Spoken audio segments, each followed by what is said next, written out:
Oi amigos, nos últimos anos a China aumentou seus investimentos na África, especialmente nas estradas de ferro. Muito rapidamente surgiram muitas questões sobre seus objetivos, tanto a nível regional como internacional. O Reino Médio tornou-se um ator-chave no desenvolvimento das redes ferroviárias africanas, desde a sua construção até os seus objetivos econômicos, políticos e geopolíticos. É por isso que hoje convido você a entender tudo sobre os enormes investimentos da China nas ferrovias africanas. Já se passaram vários anos desde que a China se tornou o maior parceiro comercial da África. Mas como ela fez isso e por que ela está fazendo isso?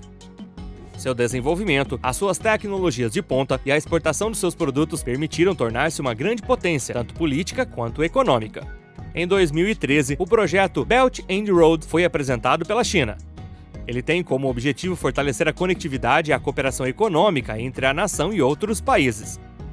Tornou-se então parceiro importante do continente africano e isso foi feito em 3 fases, tornando-se o principal parceiro comercial, emprestando dinheiro e investindo em infraestruturas. Para tal, a China dividiu seus investimentos em 3 vários setores públicos: o Banco de Desenvolvimento da China e o Exim Bank para empréstimos, a State Grid of China para infraestruturas, bem como a State Power Corporation para a produção de eletricidade. Mas por que escolheu a África? Ela rapidamente compreendeu que o continente está tornando-se um ponto estratégico, particularmente no comércio, mas também a nível político. Nos últimos anos, a África subsaariana tornou-se a região do mundo que se urbaniza mais rapidamente, a uma taxa ainda mais elevada do que a China e a Índia. Esta é uma vantagem real para o Império Médio, que diversifica suas receitas, aumentando seu portfólio e crescendo no cenário internacional a ter novos aliados políticos. No entanto, isso tem consequências prejudiciais para certos países africanos, que se tornam comercialmente dependentes. Por exemplo, em Angola, 40% do comércio é com a nação chinesa. Este é um problema real, porque ameaça a estabilidade econômica nacional. As boas relações que o país asiático mantém com as nações africanas fazem com que decida começar a emprestar dinheiro. A partir do início da década de 2000, o Estado chinês começou a pagar bilhões de dólares sob a forma de empréstimos. Assim, em 2000, a China detinha apenas 3% da dívida da África subsaariana, em comparação com 62% em 2020. Em 12 anos, ela emprestou nada menos que 137 bilhões de dólares. Mais de 10 mil empresas chinesas operam atualmente no continente. É também um problema real para os países em causa porque a sua dívida só está aumentando. Assim, em 4 anos, a taxa da dívida de Moçambique aumentou de 51% para 102% do PIB. Mas por que a China está fazendo isso? Qual é o seu objetivo? Isso está diretamente ligado aos investimentos feitos em diferentes países, em infraestruturas africanas, incluindo as estradas de ferro. Por exemplo, em 2017, foi graças ao dinheiro da China que o Quênia conseguiu financiar o seu projeto ferroviário no valor de 3,7 bilhões de dólares. E mesmo que esta parcela possa ter consequências graves para os países africanos, o projeto queniano mostra que é também uma vantagem real para o continente. Isso permite que as nações desenvolvam rapidamente as suas infraestruturas, o que é um verdadeiro benefício para a economia nacional, pois a população africana poderá atingir mais de 3 bilhões de pessoas até 2050. A partir de 2025, mais de 100 cidades africanas vão contar com mais de 1 milhão de habitantes. As nações africanas, portanto, não têm realmente qualquer outra solução diante disso. Além disso, os diferentes países sabem com quem estão lidando.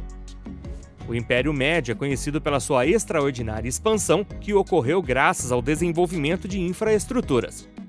Isso resulta em um país na vanguarda da tecnologia, principalmente no setor ferroviário, com trens ultra rápidos ou mesmo com seus diversos aeroportos grandiosos. Isso permite ganhar dinheiro, fazendo com que a construção seja realizada por empresas chinesas e, por vezes, até por trabalhadores que são enviados para lá. Além disso, uma vez concluída a infraestrutura, ela é reembolsada com juros. Se o país não for capaz de reembolsar o montante total, então o reembolso deverá ser feito sob a forma de matérias-primas, desde o petróleo até os minerais, elementos essenciais para o bom funcionamento das empresas chinesas. Por exemplo, para garantir a produção das baterias dos seus carros elétricos, a China precisa de cobalto. Agora tem acesso a ele após um acordo com a RD Congo, que é a principal produtora mundial. É por isso que a China financia muitas estradas de ferro do Quênia à Etiópia, passando pelo Congo. E o plano é o mesmo: ligar o interior do continente à costa, assim retirar rapidamente a matéria-prima, enviando para a Ásia. As nações africanas também têm a oportunidade de financiar os seus projetos de infraestruturas. Assim, a China pode, por exemplo, assumir o controle de uma ferrovia que financiou, desde que o país não tenha dinheiro suficiente para pagar o empréstimo. Isso pode durar vários anos, até várias décadas. As nações africanas estão, portanto, prontas a prometer a sua independência política e econômica para ver o país se desenvolver. A China fez o mesmo com o Sri Lanka e o seu porto de Hambantota. Construído em 2015 graças ao dinheiro chinês, o país não conseguiu pagar, portanto, pertence agora à China, durante os 99 anos seguintes à conclusão do projeto de construção. A aquisição de vários portos pela China permite, então, prosseguir uma política de expansão da sua marinha. Uma bênção para o país que não perde dinheiro e se afirma cada vez mais nas relações internacionais. Mas isso não é tudo. A China também financia uma grande parte da produção de eletricidade da África subsaariana, porque o país entendeu que para funcionar as estruturas precisa de eletricidade. No entanto, isso não está presente em todo o continente africano. Em 2015, mais da metade dos africanos não tinha acesso à eletricidade. Um quarto das centrais elétricas a carvão do mundo são construídas hoje ou financiadas por empresas chinesas. Na África do Sul, a construção de 2 grandes centrais elétricas a carvão a um custo de 4 bilhões de dólares emprestados pela China foi aprovado em 2016. O país tornou-se então o maior produtor mundial de carvão. Bastante paradoxal saber que o Reino Médio é também o maior produtor de energia limpa. Mas a presença da China na África não é nova. Ela remonta desde 1949. Nesta época, o Partido Comunista Chinês tinha acabado de chegar ao poder. Ele não era reconhecido pela maioria dos países africanos que decidiram permanecer leais ao antigo governo. Pouco a pouco, o partido utilizou diferentes estratagemas para conseguir que as diferentes nações ficassem ao seu lado. Em particular, construindo inúmeras ferrovias, hospitais e até universidades para obter o reconhecimento do partido no continente africano.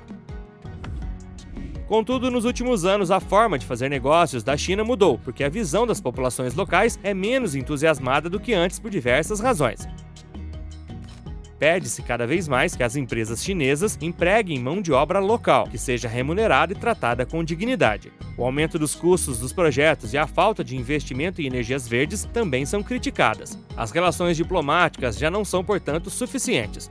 A China deve agora dialogar com a sociedade civil se quiser manter uma boa imagem no continente africano. Para remediar essa situação, a Huawei, que gera 15% de suas receitas na África, irá formar cerca de 12 mil estudantes de telecomunicações em vários países, incluindo Nigéria, Marrocos e Congo.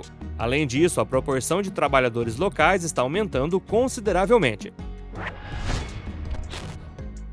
É evidente que a China se tornou um ator-chave no desenvolvimento do continente africano. Mesmo que o Reino Médio alegue que esses investimentos permitem uma cooperação vantajosa para todos, a China quer principalmente se expandir e se estabelecer. Para isso, necessita de matérias-primas, mas também de controlar certos pontos estratégicos, como portos e ferrovias. O país compreendeu muito rapidamente que a África tinha tudo o que procurava. Com seu solo rico e seu rápido desenvolvimento, o país asiático aproveitou a oportunidade para ser um contribuidor essencial para este desenvolvimento. No entanto, isto cria dependência econômica, falta de controle nacional sobre as áreas estratégicas e dívidas. Como é que as nações africanas continuarão se beneficiando dos investimentos chineses ao mesmo tempo que impõem sua soberania?